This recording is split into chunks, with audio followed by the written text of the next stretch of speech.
Queridos irmãos de caminhada, aqui estamos para mais uma prática da nossa evangelioterapia.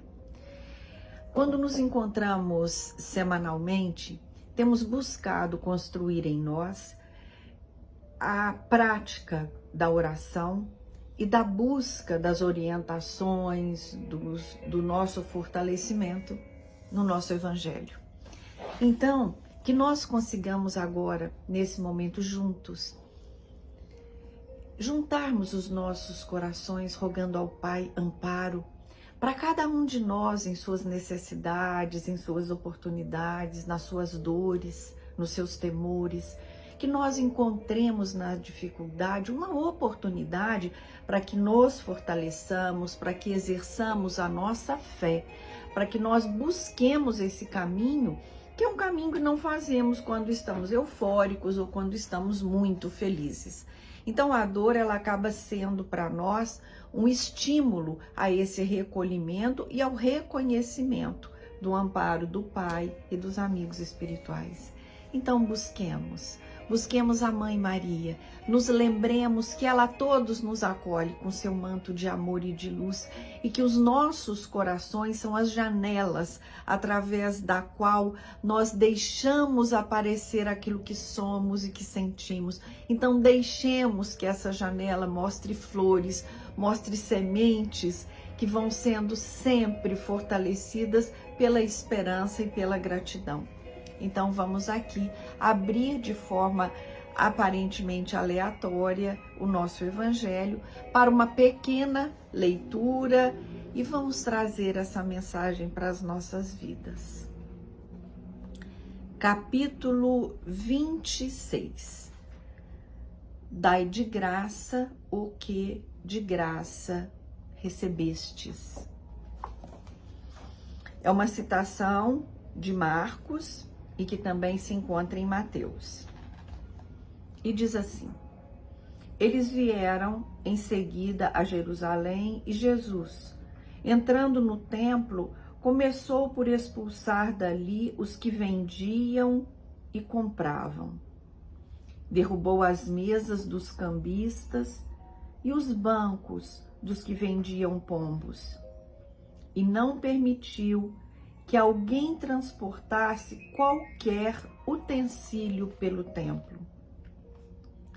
Ao mesmo tempo, os instruía, dizendo: não está escrito, minha casa será chamada casa de oração por todas as nações? Entretanto, fizestes dela um covil de ladrões. Os príncipes dos sacerdotes, ouvindo isso, procuravam meio de o prenderem, porque o temiam, pois o povo estava maravilhado pela sua doutrina. Desculpem, os príncipes dos sacerdotes, ouvindo isso, procuravam meio de o perderem, porque o temiam. E aí vem um comentário de Kardec. Jesus expulsou do templo os mercadores. Condenou assim o tráfico das coisas santas sob qualquer forma. Deus não vende a sua bênção, nem o seu perdão, nem a entrada no reino dos céus. Portanto, o homem não tem o direito de cobrá-los. Então, meus irmãos, essa passagem do templo, que muitas pessoas dizem que foi um momento que Jesus ficou bravo, que ele ficou nervoso, são palavras tão humanas que não definem a conduta nem a intenção de um ser tão iluminado. Ali não houve, no meu modesto entendimento, nem raiva, nem nervosismo, mas uma postura que era que aquelas pessoas, naquele momento, conseguiam entender. Ele foi claro de que as coisas do Espírito e do céu não são negociáveis. Não há o que eu troque em favor da paz, do meu entendimento e do meu reconhecimento da minha pequenez espiritual. Então, que nós nos lembremos sempre que não há o que trocar com Deus. Ele nos dá o que de melhor Ele tem para nós. Aquilo que Ele me deu nesta vida e que Ele me dá é o que de melhor existe para mim nesse momento.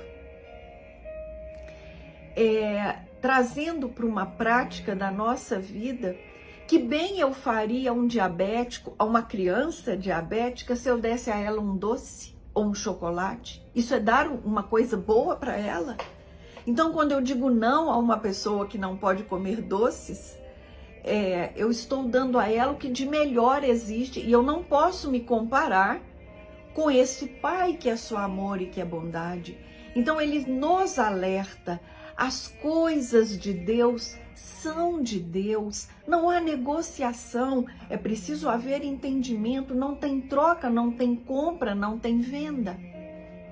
Então nos lembremos de dar a devida importância a tudo aquilo que diz respeito ao Espírito. E assim, meus irmãos, isso nos remete a muitas reflexões. Porque quando a dor nos visita, é natural que nós pensemos o que eu posso fazer para ficar livre dessa dor, né? O que eu posso oferecer em troca do alívio, da dor, do medo, do pavor. Então, Jesus vem nos lembrar que quando algo difícil nos ocorre, que nós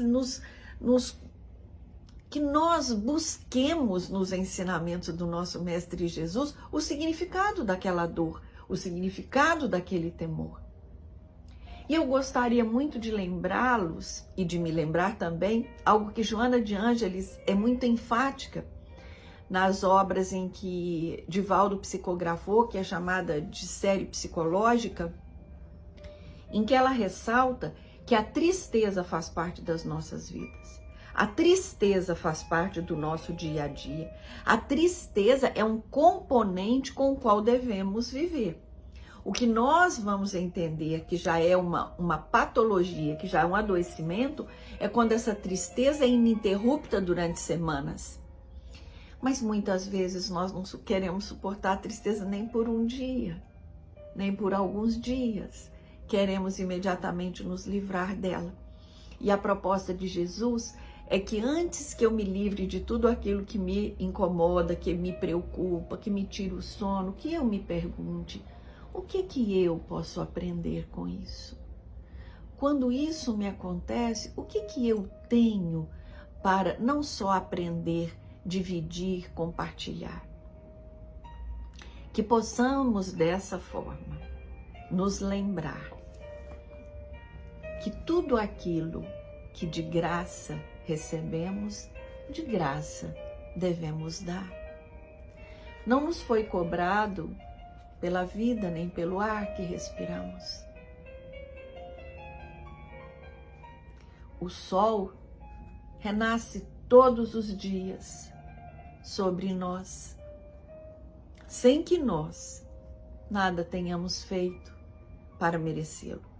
Então, que nós voltemos o nosso olhar e o nosso coração para o divino, que nós possamos render ao divino graças, que nós façamos reverência a tudo aquilo que vem dos céus.